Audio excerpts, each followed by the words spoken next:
Hello, everyone. The front page of the New York Times is not the venue for discussing classified information. The White House podium is not the venue for discussing classified information. We are here today having this discussion because of an irresponsible, anonymous leak to the New York Times. There is no good scenario as a result of this New York Times report. Who's going to want to cooperate with the United States intelligence community? Who's going to want to be a source or an asset if they know that their identity could be disclosed? Which allies will want to share information with us if they know that some rogue intelligence officer can go splash that information on the front page of a major U.S. newspaper? Specifically, there are two bad scenarios that emerge from this report. Number one, this report makes it more difficult to come to a consensus on this matter to verify intelligence. And number two, this level of controversy and discord plays directly into the hands of Russia and unfortunately serves their interests. Since before President Trump assumed office, damaging and oftentimes erroneous leaks seeking to undermine or delegitimize the duly elected president have been published. According to the DOJ, classified leaks surged in this administration. There were, under President Obama, just 39 on average criminal leak referrals. In this administration, we've seen 100 criminal leak referrals to the DOJ in 2017, 88 in 2018, and 104 on average per year. We have seen targeted leaks of classified information against this president, and it is irresponsible. Phone calls with foreign leaders, meetings with government officials, and now reports of alleged intelligence. Make no mistake, this damages our ability as a nation to collect intelligence. As the National Security Council noted just yesterday, to those government officials who betray the trust of the people of the United States by leaking classified information, your actions endanger our national security.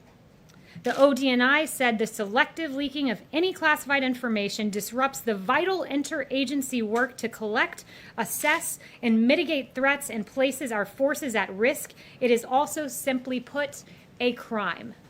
And finally, the CIA said this, that leaks compromise and disrupt the critical interagency work to collect, assess, and ascribe culpability. To the anonymous sources who leak classified information, you should know this.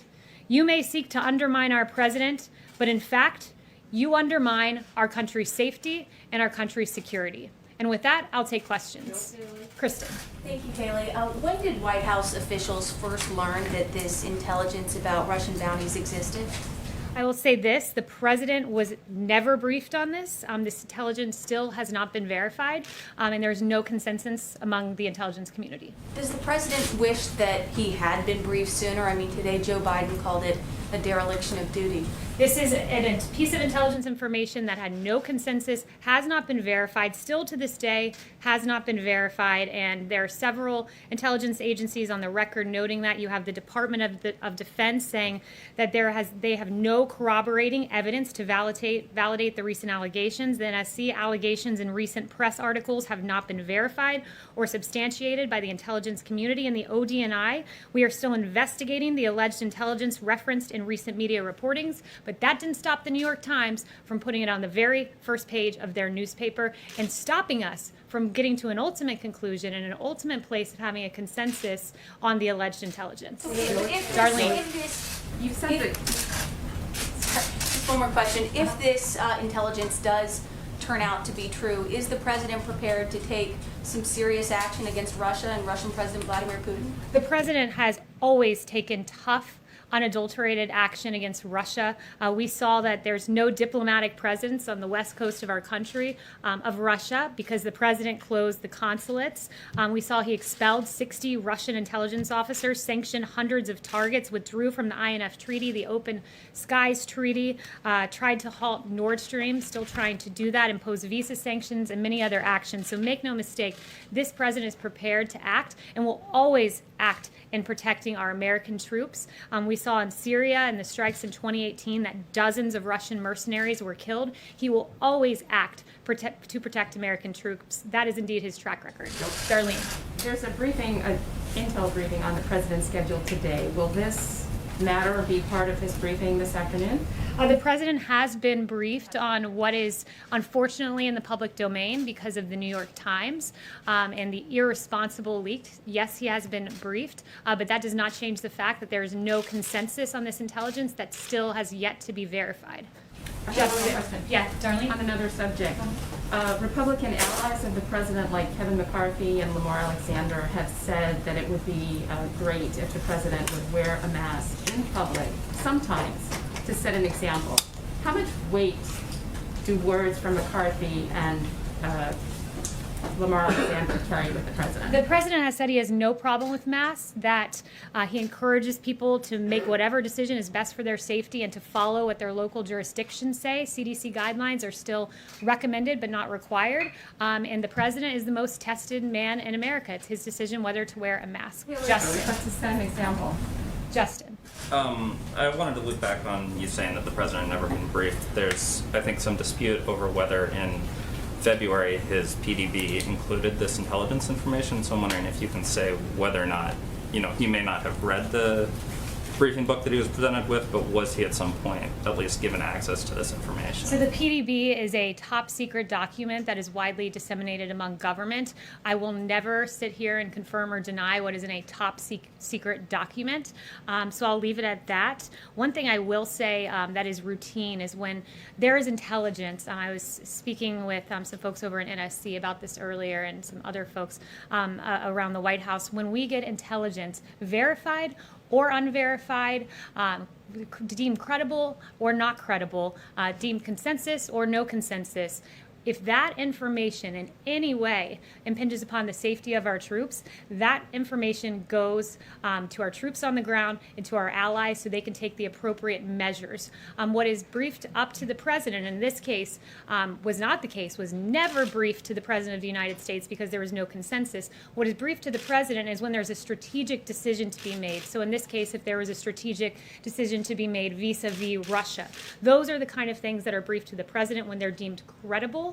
But in this case, it was not briefed to the president. There's no consensus. It was not credible. But make no mistake, this president will always protect American troops. I mean, sorry, just to follow on that, I think there's 2 points. One, I would say that press secretaries in the past have disclosed in certain instances what was in the PDB. But secondly, I mean, this is a relevant issue because I think critics have already seized on this and said, well, if the president isn't reading his PDB, he might not know that there are these policy decisions to be made, right? If a president was presented with this information, it's unverified, he could be alarmed, change his posture towards Russia, conceivably ask intelligence officials to work harder to determine whether or not this was true, make a series of judgments. And so I guess more broadly, I would re-ask the question of whether it was in his material, but ask you maybe to defend why the president isn't necessarily reading his PDB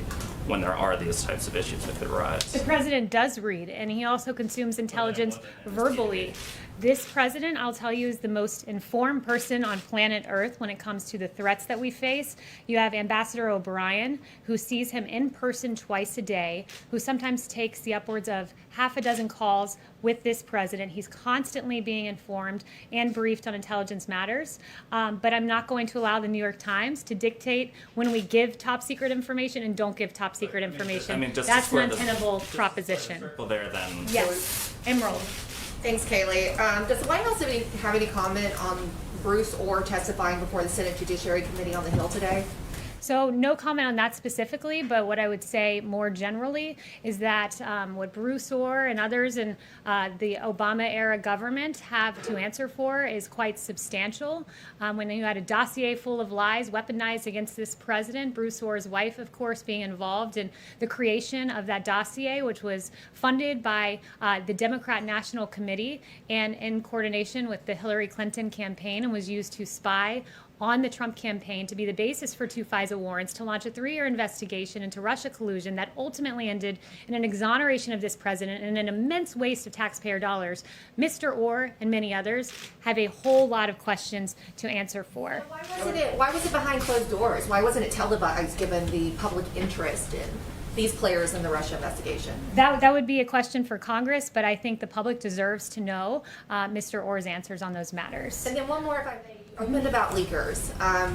Democrat lawmakers are calling for a briefing from intelligence officials. They aren't satisfied with the White House personnel today.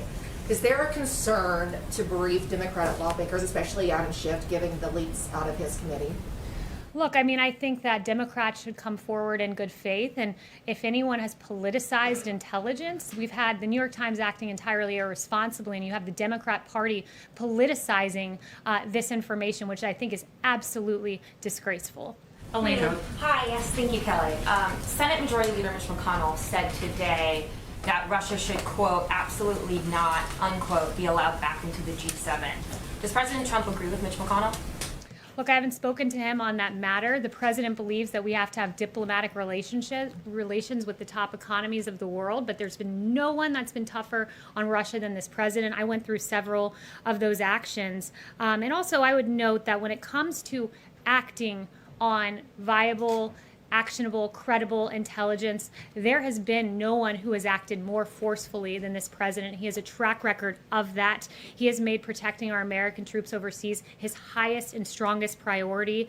As you know, Soleimani was responsible for the deaths of 600 Americans and thousands maimed from, quote, explosively formed penetrators, other improvised explosive devices, improvised rocket-assisted munitions, rockets, mortars, rocket-propelled grenades, small arms snipers, and other attacks in Iraq. This is what Soleimani did to our American troops. You had President Bush, who declined to strike Soleimani, who was, quote, in the crosshairs, according to the New York Times. You had Obama Biden, who, quote, never made an effort to strike Soleimani. But you had this president who, when he had actionable intelligence to protect American troops, he did it. He took that option. He was criticized by Democrats. Democrats condemned Trump's strike on Soleimani, as your publication Axios had in a headline. NBC said Democrats demand answers on Soleimani killing. Politico top Democrats blast Trump's false justification for Soleimani killing. And The Atlantic asked, why kill Soleimani now? We removed Soleimani from the battlefield. President Trump did to protect our American troops based on credible intelligence. He did the same with al-Baghdadi, who was responsible for 300 public beheadings, who killed thousands of captured prisoners of war. When this president had actionable intelligence, he took action, criticized by Democrats for it, but that's what this president does. He acts in defense of our American troops. Sorry, David. just to follow up there. You said it was targeted leaking in the New York Times. Who's doing the targeting and why are they doing it? It's a great question, but these are rogue intelligence officers who are imperiling our troops' lives. We will not be able to get, very likely not be able to get a consensus on this intelligence because of what was leaked to the New York Times. And you have both the NSC, ODNI, and CIA all noting what damage this leaks does, not just to the safety of our troops, which is paramount, but to the ability of the United States to aggregate information from our allies and have assets and get this valuable information. So who's doing it? It's Members of the IC are going after Trump. Is that what you're saying? it very possibly could be. And if that's the case, it is absolutely despicable. Kelly? Yes. On that note, is the Trump administration doing anything or taking any action like an audit of the IC, or what steps are you planning on taking to try to find the source of the leaks?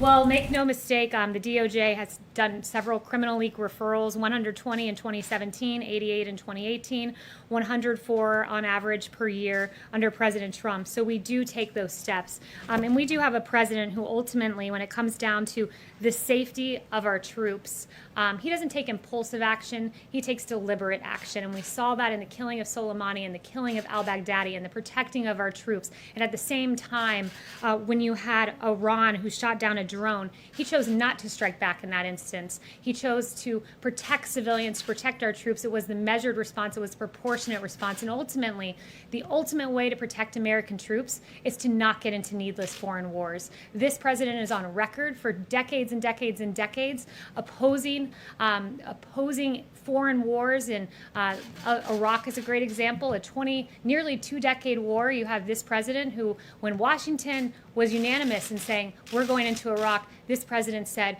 no, that's not the right decision. He's wound down our troop presence in Afghanistan and Iraq, and he's ultimately protected American troops and kept this country safe. And this president has a very strong foreign policy record to be incredibly proud of. Thank you. Take a question from you, Kelly?